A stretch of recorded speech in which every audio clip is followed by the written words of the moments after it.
que cuantitativo o mixto. ¿Qué quiere decir esto? Que lo más que nos interesa es obtener números, y esos números tienen que reflejar lo que medimos.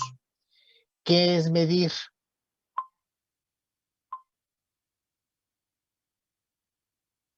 Es la pregunta.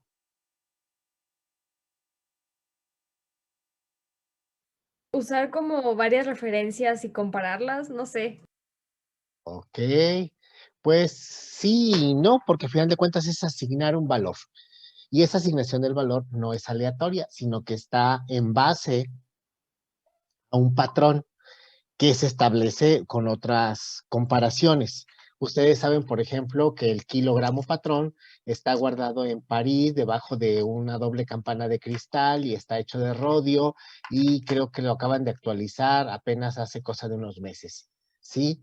Y tiene que ver respecto a qué es el objeto que estamos midiendo y cómo se comporta ese objeto respecto a la medición.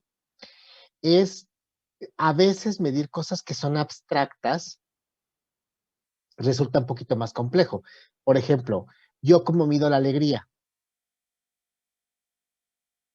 Pues no es medible, ¿o sí? Pero vamos a dejar que la quiero medir. ¿Cómo la medirían?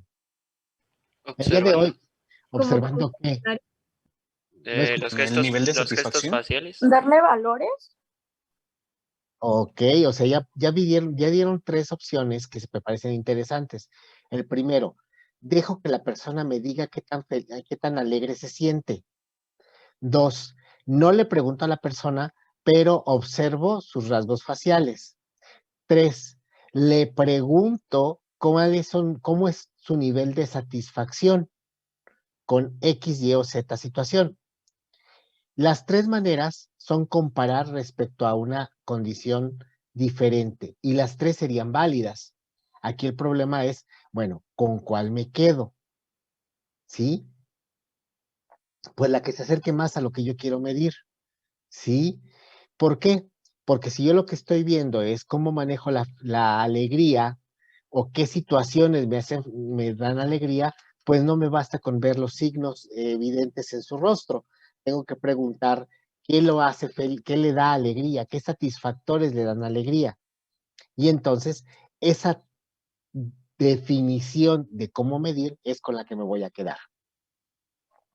Cuando yo decido que voy a medir algo, tengo que seleccionar de entre todas las posibilidades que tengo disponibles la técnica más adecuada para medir. Si yo voy a medir alegría, no me sirve usar un aparato. Como no sé una cámara fotográfica, no lo puedo hacer, no me va a servir. Así de, tómate una foto cuando estés alegre y después vamos a comparar tu cara durante 48 horas para ver cuántas veces está igual.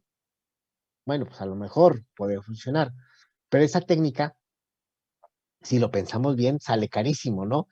¿Cómo voy a tener una cámara enfocada a una persona 48 horas para determinar cuántas veces está alegre? Bueno, en fin, este tipo de decisión es muy complicado, y es parte de lo que tenemos que ir definiendo antes de establecer cómo voy a medir. ¿Sí? Ya sé ya dije qué línea de trabajo quiero, y ahora necesito saber con qué lo voy a medir. Y aquí es muy importante poder definir con claridad para mí como investigador de qué manera, o sea, qué forma tiene la manera de medirlo y qué contiene lo que mido. Es lo mismo pesar a las personas, no es lo mismo, perdón, que yo vaya a pesar a una persona en una báscula que tiene un grado de sensibilidad de 10 gramos a una báscula que tiene un grado de sensibilidad de 100 gramos. ¿Por qué? Porque una va a ser más exacta que la otra. ¿Exacta? Bueno, más precisa. ¿Precisa? Ah, ya no le digo nada. Ok, no, es que recuerden que exactitud de precisión son deseables, pero tengo que demostrarlas, ¿sí? Pero aquí lo que yo les quiero decir es, bueno, el que yo elija una o la otra va a presentar una diferencia en el valor que voy a obtener al final de cuentas, ¿sí? Porque para a lo mejor alguien está muy contento porque dice, ay, en esta báscula yo peso 75 kilos, pero en realidad pesa 75 kilos, 178 gramos, pero da lo mismo que el otro que dice, ¿cómo voy a pesar 75 kilos? Porque la diferencia son gramos que está por debajo, pero la báscula no tiene esa sensibilidad. Bueno, después de todo este choro, lo que me interesa es que ustedes queden claros de que con qué voy a medir, ¿sí? Tiene que ver con el instrumento de medición. El instrumento de medición está englobado en la forma que son mis variables, en lo que, cómo defino mi variable, qué tipo de variable es, qué valores puede tomar. Entonces, mi instrumento depende mucho de mi concepto que yo declaro en mi tabla de operacionalización, ¿sí? No siempre son encuestas. Hay muchos tipos de instrumentos que puede ser la entrevista, la observación, las escalas, por ejemplo, esta es la escala Likert, que es la que más usamos. El análisis de contenido, esto es no sobre una persona, ¿sí? Esto es sobre un texto, un expediente, un programa de televisión, la grabación de una entrevista, en fin. Los test ya los conoce porque se han hecho no sé cuántos psicométricos han hecho a lo largo de su vida. ¿Conocen los grupos focales? No. ¿No? Bueno, pues entonces si yo No. quiero saber qué opina un grupo de una población, pues tomo una muestra y a esa muestra la considero un grupo focal porque tienen las mismas actitudes, preferencias y gustos que el resto de la población. Y los grupos de discusión son aquellos que tienen el mismo grupo, el mismo concepto de algo, pero lo vivencian de una manera diferente. Ya lo veremos de otra manera.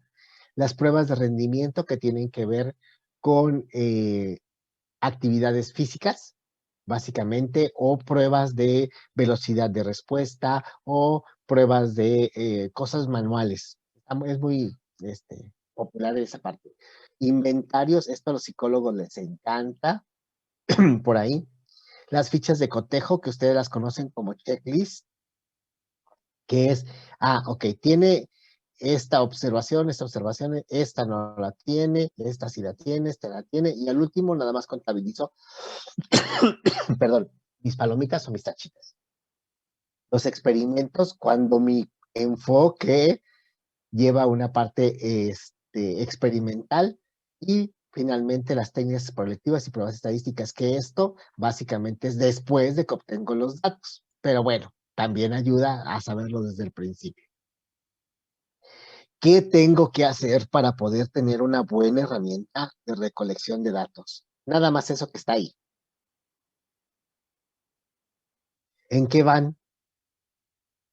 No, pues hay quien ya me propone de que ya revisé 2 propuestas de herramientas de instrumentos de recolección de datos, pero no han pasado por esta parte, ¿sí? Pero bueno, ahorita lo vemos. Ustedes sabían de esto, que necesitan una prueba piloto, que necesitan una versión final, pero esto, por ejemplo, no lo hemos tocado, porque el investigador de tiempo completo no se dedica a ver cómo se va a aplicar su encuesta. Y las encuestas en realidad las aplican otras personas. ¿Ustedes creen que los que vienen a las puertas a tocar para el censo de cada 10 años son los que hicieron las encuestas? Obviamente que no, son personas que se entrenan para poder aplicar la encuesta sin aplicar un sesgo. Las autorizaciones tienen que ver con los valores éticos que necesarios, la administración y finalmente cómo funciona esto ya para llegar a la etapa de trabajo estadístico. Yo sé que voy rápido, pero no sé si de Zoom nos dé chance de más de 40 minutos, por eso estoy un poquito levemente acelerado, ¿eh? ¿Qué requisitos tiene? Bueno, como estoy seguro que ustedes recuerdan su Sampieri en el capítulo 8, todo instrumento de medición tiene que ser confiable y válido. ¿Cómo mido la confiabilidad? Y eso ya se los dije. Con alfa de Cronbach. Perfectamente bien contestado. ¿Sí? ¿Por qué? ¿Qué es lo que mide el alfa de Cronbach? Vista, esta es la diapositiva. ¿La validez? No, no, no, no, no, no, no. El alfa es La confiabilidad, Sí, sí, pero ¿qué quiere decir confiabilidad? lo confiable. No, ¿qué quiere decir que es confiable? La asertividad ¿La que certeza tiene. puede tener los datos? ¿Está como comprobado? Que el instrumento me va a dar valores semejantes cuando yo lo aplique bajo las condiciones que se hizo la muestra. ¿Sí? Básicamente. La validez pues tiene que decir que si mide lo que quiero que mida. Si voy a medir kilos, pues tiene que estar en la escala de kilos. Si voy a medir gramos, tiene que estar en la escala de gramos. Si estoy viendo la alegría, pues en la parte esta de los conceptos teóricos, yo tengo que decir, ¿sí? Que la alegría se puede medir a partir de las expresiones faciales, ¿sí? Y entonces, cuando yo vea que existe una sonrisa que sobrepasa el ángulo en la comisura y puedo medirlo en una fotografía y talala, entonces sí mide lo que tiene que medir. Pero bueno, todas las culturas sonríen igual. ¿Me va a funcionar esto si hago mi encuesta en Inglaterra, por ejemplo, que son conocidos por ser fríos en sus expresiones? ¿O me va a funcionar con los tailandeses? Bueno, tenemos que checar esa parte para que esto ver si funciona o no funciona. ¿Qué más? Listo. Listo. Benjamín ya terminó. Preguntas. ¿Cuántos de ustedes ya se supone que tienen una encuesta diseñada?